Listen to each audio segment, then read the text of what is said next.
actually see on the feed here that we have a question coming in. So it says, a friend purchased rental properties, homes with their significant other.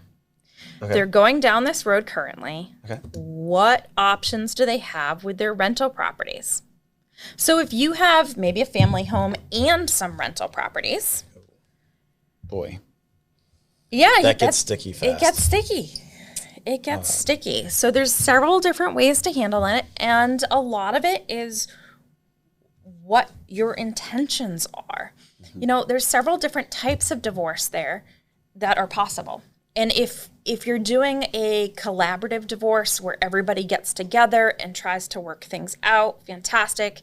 If you're doing a mediated divorce where there's an independent party helping you walk through it, that will help, or arbitration. Yep. But sometimes these get down to litigation.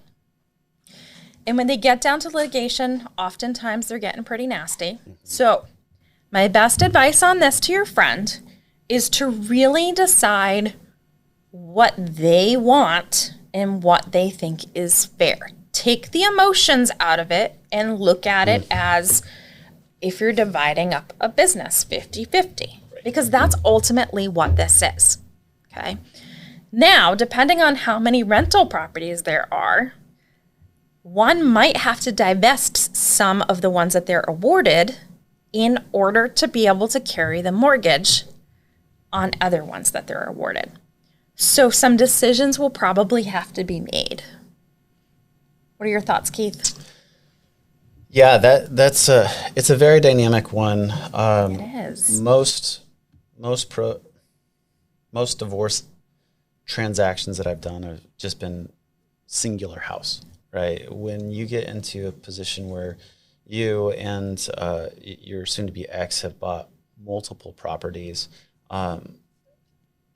it gets sticky fast because there's a lot there. There's income built. There is asset built. So to Darcy's point, I don't want it to sound trite or anything, but really getting the emotion out of it as soon as possible is what's going to have the best outcome that I've seen when working with my clients that are going through a divorce or just recently divorced. They're like, hey, it reminds me, I don't remember which lawyer it was or law firm it was. It's like, hey, we do divorces for grownups, right?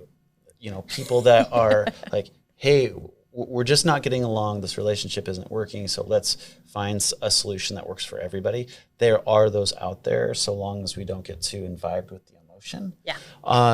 So, you know, long story short, we're going to go off what's on that divorce decree and how the assets get parsed out, and then we can underwrite based off of that. And again, before you get that final divorce decree, make sure that the mortgage side of the thing, the qualification side of the coin, is able to be addressed.